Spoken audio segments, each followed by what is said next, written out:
This is Physics 2110, Lecture 32, and today we're going to finish talking about diffraction patterns and polarization. So a diffraction grating consists of a large number of equally spaced parallel slits.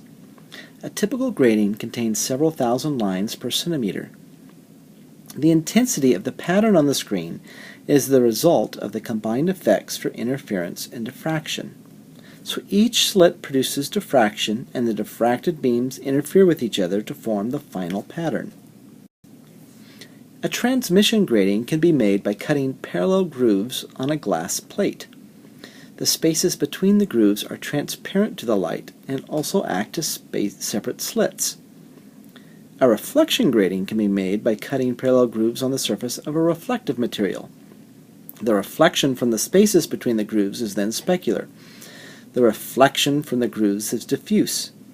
The spaces between the grooves act as parallel sources of reflected light, so the slits like the slits in the transmission grating. The condition for maxima, then, is d sine theta bright is m lambda. The integer m is the order number of the diffraction pattern.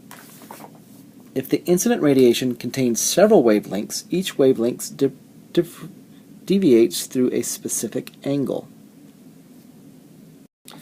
So all the wavelengths are seen at m equals 0. It's called the 0th order maximum. The first order maximum corresponds to m equals 1.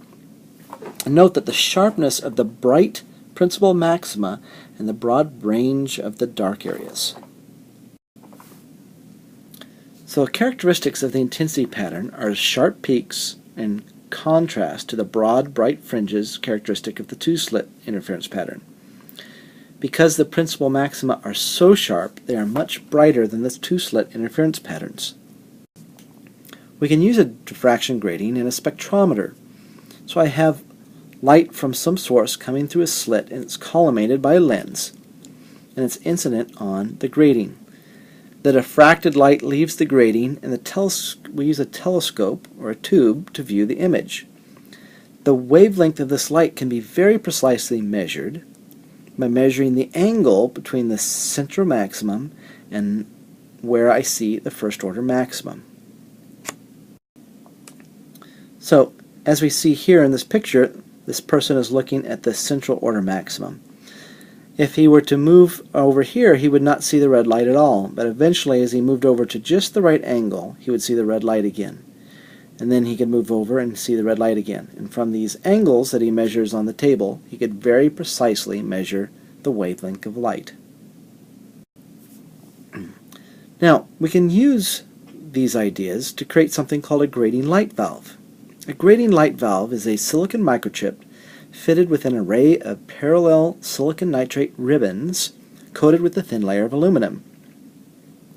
When a voltage is applied between the ribbon and electrode, the electric force pulls the ribbon down. So the array of ribbons acts as a diffraction grating. By changing the voltage, I can change the diffraction grating and cause light to go to very different angles. So, for two nearly identical wavelengths, lambda 1, lambda 2, between which a diffraction grating can just barely distinguish those two wavelengths, is called the resolving power of the grating, and is defined by the average wavelength over the difference in the wavelength. So therefore, a grating with high resolution can distinguish between very small differences in wavelength. The resolving power in the nth order diffraction is R is equal to Nm, where N is the number of slits and M is the order number. So resolving power increases with increasing order number and with increasing number of illuminated slits. So how do we use this? Consider monochromatic light from a helium neon laser. The wavelength is 632.8 nanometers. It's incident on a diffraction grating that has 6,000 lines per centimeter. Which orders are visible, and at what angles from the central maximum do they occur? So first we need the slit separation. So D is 1 over 6,000 centimeters, or 1,667 nanometers. So for m equals 1, sine theta 1 is lambda over d, is 0.3769. So theta 1 is 22.31 degrees. M equals 2, so sine of theta 2 is 2 lambda over d, and we calculate that out. We get lambda, or theta is 49.39 degrees. For m equals 3, sine of theta is 3 lambda over d, which is 1.139. Remember, sines and cosines are only defined between plus and minus 1, so this number is bigger than 1. There's no solution to that, so there's no angle for which that would be true, so there is no third angle. Light hitting a diffraction grating with 6,000 lines per centimeter, only 2 beams of light will come out. Let's look at another example. When gaseous sodium has a small current run through it, the electrons about the atoms are excited to higher energy levels.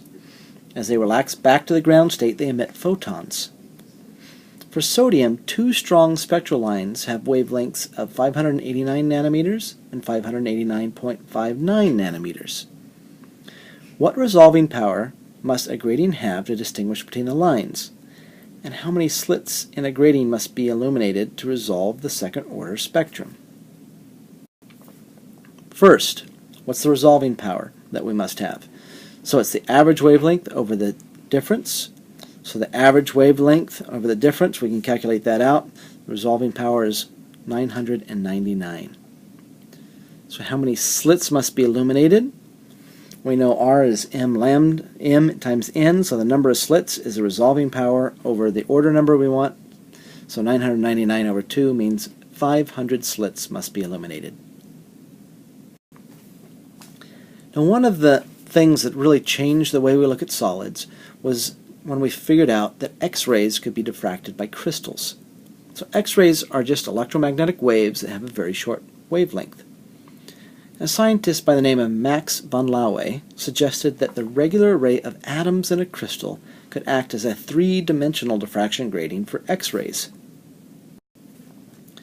So I have an X-ray tube, and I collimate it, and I have those collimated X-rays go in and hit a crystal.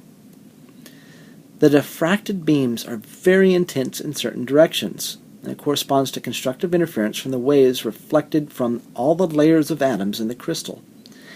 And the diffraction beams form an array of spots known as a Laue pattern. By looking at the pattern, I'm able to determine things like the type of crystal structure, the distances between atoms in the crystals, and all sorts of interesting information. Here is a Laue pattern for beryl, and by looking at the shapes that come off and the distances between these peaks, we're able to determine all the where all the atoms are in beryl, and how far apart they are, and all sorts of interesting information. This is a Laue pattern for rubisco. Again, the different patterns tell us different information about how the atoms are oriented. So we can look at a two-dimensional description of the reflection of X-ray beams and figure out an equation that relates to what's going on. The condition for constructive interference is 2d sine theta is equal to m lambda. This is known as Bragg's law. And then we can use this to calculate the spacing between atomic planes. Lambda, in this case, for Bragg's law, is measured from the surface to the angle, not the normal. It's different than how we figure out, say, the reflections on a mirror or using Snell's law. Bragg's law, the angle is between the X-ray beam and the surface, or the plane of atoms we're interested in. Now, the last thing we want to talk about is polarization of light waves. The direction of polarization of each individual wave is defined to be the direction that the electric field is vibrating. In this example, the direction of polarization is along the y-axis.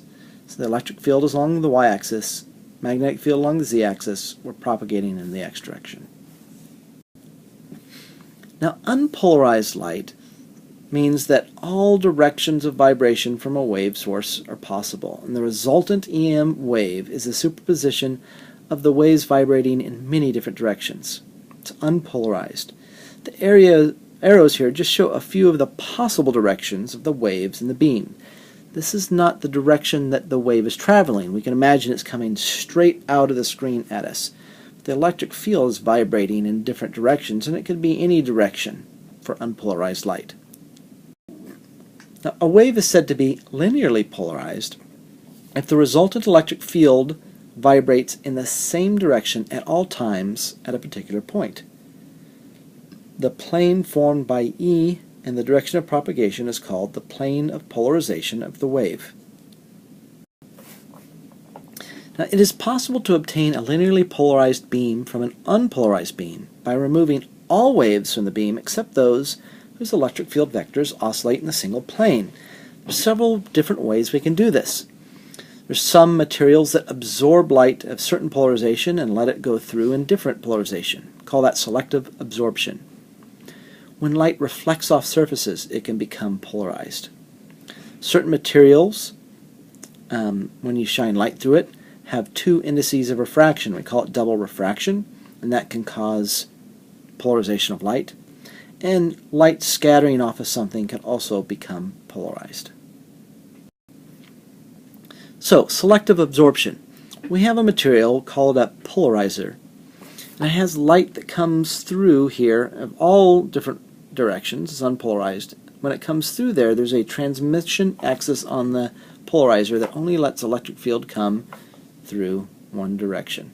It's the most common technique for polarizing light. Use it in polarized sunglasses, for example. It uses a material that transmits waves only whose field vectors lie parallel to a certain direction, and it absorbs waves whose electric field is perpendicular to that direction. Now, E.H. Land discovered a material that polarizes light through selective absorption. He called it Polaroid. And the molecules readily absorb light whose electric field is parallel to their lengths and allow light through whose electric field vector is perpendicular to their lengths. It's common to refer to the direction perpendicular to the molecular change as the transmission axis. In an ideal polarizer, all light with E parallel to the transmission axis is transmitted, and all light perpendicular to the transmission axis is absorbed.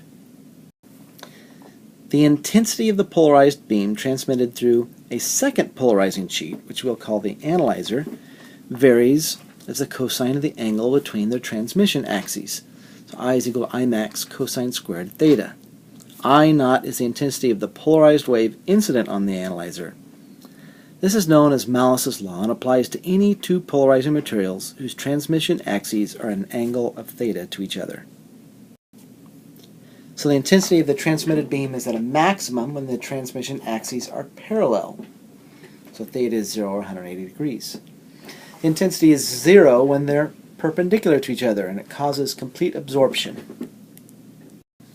So here I have two pieces of polarized material, or Polaroid material, and when the transmission axes are parallel to each other, we see that we can see through it with no problem.